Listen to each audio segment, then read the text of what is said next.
Hey, I'm Jeff Keighley here in Boston to go behind the scenes to hear some untold stories about the making of Bioshock with Ken Levine and Sean Robertson.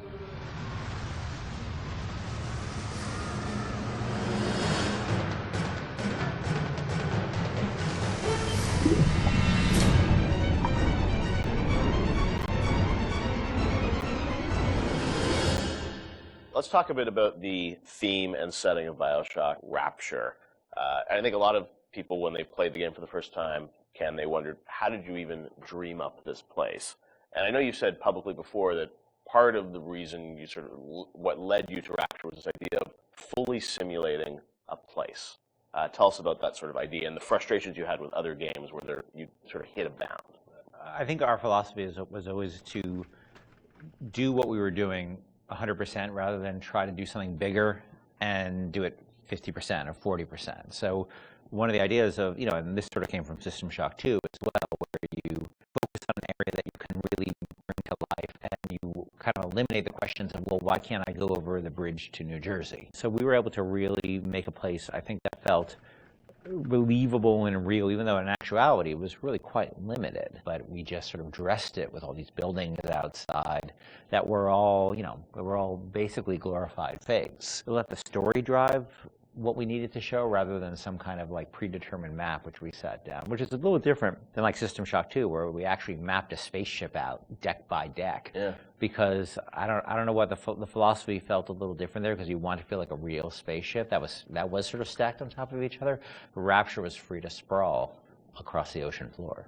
Although you guys originally, Sean, were talking about doing this game on a sort of spaceship again, right? Yeah, when we first started talking about what the spiritual successor to System Shock 2 was going to be, Spaceship came up, but again, we wanted a limited environment, and we didn't necessarily want to do Spaceship again. And our first actual exploration of this space was underwater, but ultimately ended up looking like a spaceship. It just happened to have a couple of seaweed fronds outside. And that started to push us towards what artistic statement that we wanted to make this look different, and what rules we were going to set for the world. How at every turn we were going to try to remind the player that they were in fact underwater and that this wasn't a spaceship. And how, like, underwater, we obviously know you did underwater, then sitting in the sky, like where did you come with the idea of like doing this underwater? I think there was probably a conversation. It's like, well, what kind of places could be cut off from other places? Yeah. Like, well, spaceship,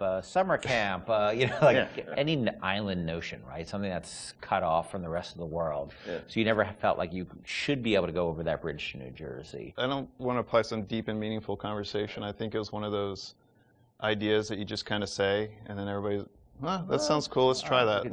Let's go for it. And I think it lended itself to having very nice views out the window without having to build an insane amount of unique assets. Right. By today's standards, we still were a small team back then. And there's an expectation that because you're underwater, the view distances are going to be short, so you can really kind of fade out into the fog at a short distance and not have the expectation that, why can't I see forever? So there's a lot of limitations in a good way that we put on ourselves by being underwater, as opposed to, like, if you're on a cruise ship, then you'd expect to see across the water, and we'd have to deal with that. Same thing with an island. Or a city in the sky. Yeah, exactly. Which was a lot more complicated, yeah. So you came up with the idea of, let's do this underwater, let's do this sort of isolated place. Then you had to answer the question of, why would someone build this? Is that sort of how it worked, sort of order of operations? You then had to come up with a story to explain? Yeah, I think we wanted a very believable reason why they'd be there. Right. And sort of the necessary isolation of the place sort of led to, well, what kind of person would want to do this? And I wasn't even particularly aware of the sort of political implications of what I was reading, but I've been reading, I had read The Fountainhead. Right. By Ayn Rand, and I mostly thought it was an interesting story. Like, I didn't realize that people were sort of basing their sort of political lives around it, because I wasn't that tuned in to that stuff at that point. And so, but I love the dialogue and the kind of speechifying in it, because you can see a video game character speaking with that kind of certainty and that kind of confident philosophy. It just seemed like a natural kind of thing to apply to this place. And so it just sort of all came together as a sort of who is the guy who would do this? Well, that character. It was sort of this amalgamation of characters from Ayn Rand's books and from Ayn Rand herself.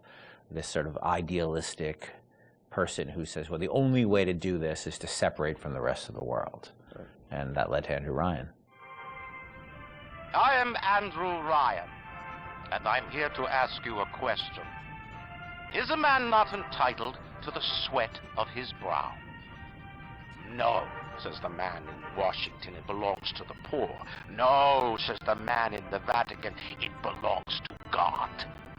No, says the man in Moscow, it belongs to everyone. We knew from a technical standpoint that we wanted isolation. We also knew to sell it, we needed a compelling storyline, a backstory that why would this place exist? Otherwise, how are we going to make Rapture feel like it's lived in if we don't have the reason for it to be there? So once we decided on the underwater location and then the closed off spaces, that objectivist story kind of came in and made the art stronger and made the level design stronger because we could feed back into that loop. And I think that's why we had to have sort of Andrew Ryan's pitch right at the beginning of the game. We wanted people to understand why somebody would go there.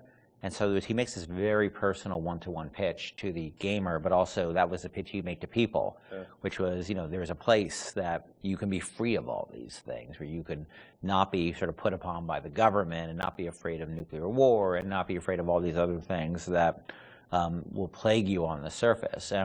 We wanted that pitch to sort of resonate and make sense, because that's, otherwise by the time you got there you'd be like, well, this place is just fantasy, nobody would ever come here. And then the beauty of the place was also tied into that. It had to be a very attractive proposition, or people who would believe that people would go leave their lives and go to the bottom of the ocean. I'm sure in some ways you had to convince the team and enroll them in your sort of vision of who this character was going to be and what the setting was going to be. How did that work, Sean? I mean, did Ken come in and say, hey, I've been reading these books, and I think we could sort of... I believe he just came in one day on a horse and said, Ayn Rand, everybody read The Fountainhead. Exactly. I bought 30 copies of it.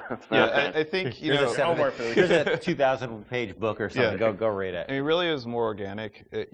Like I said, we knew that we had this location, and you struggle to fill it with stories, and you struggle to find meaning of why does this place exist? What's my motivation? And as Ken started to explore Ayn Rand a little more and started talking to us about it, and we were having that conversation, and it's like, oh, this could totally work. Like, this is exciting. Like, this is something that really hasn't been done in a video game before. And if we had flipped it and come up with the idea first before the location, I don't think we would have really been that excited about it. But we had a location, and now we're trying to fill it with that story, and because of the order of operation there, you start to get excited, like, oh, I could totally make this work. This is going to really make it feel like a lived-in space. As you think of sort of the the setting, and you think of maybe a character or something, was there a moment that you think back, it's like, oh, like right then and there, like I got excited when you attached the Ayn Rand For me, it was going to Rockefeller Center and seeing the visual. So I told this story before, but my wife and I were in New York, and we went to Rockefeller Center, which was, if you go to Rockefeller Center, it basically looks exactly like Rapture. It's because every building, you're sort of encircled. It's this block in New York, or a couple of blocks in New York, where Radio City Music Hall is, and where 30 Rockefeller Plaza is, where you see that show 30 Rock, and the ice skating rink, and where they put the Christmas tree, and it's this very iconic location. But what's cool about it, it's all one, unlike the rest of the city. Everywhere you look, it's one architectural style. It's Art Deco. And it's very iconic Art Deco. And my wife and I were there, and we were sort of working on the game, and we didn't have a visual style. And all of a sudden, I started looking around, and I said, oh, this could be a visual for the game. Also, the geometry of it was actually quite conducive to making a video game, because it wasn't overly complicated geometry. Art Deco is quite bold and simple. Bold and geometric, and simple. And so my wife and I bought a couple of tourist cameras this was before iPhone cameras, exactly.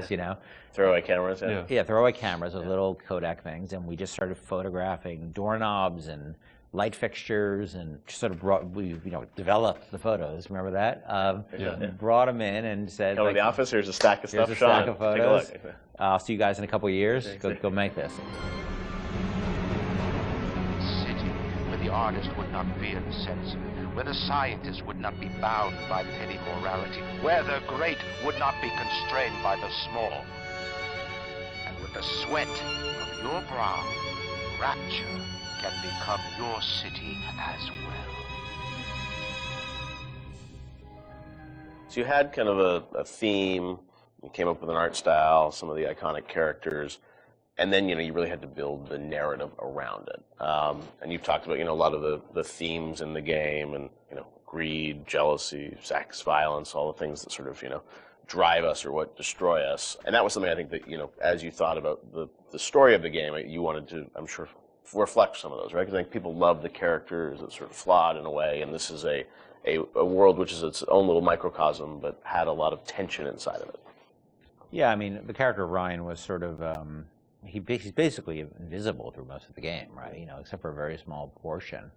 But he's very present because he exists, the city is him, right? It's such a representation of him. We never want to cut away to a cutscene where you saw Andrew Ryan, planning and scheming. We wanted him to be very present without actually being present. But once you had Ryan, and once you had his desire to protect this vision of his, you just had to then come up with the characters who'd be arrayed in opposition to him. So we had this character, the Big Daddy, and then eventually the character of the Little Sister.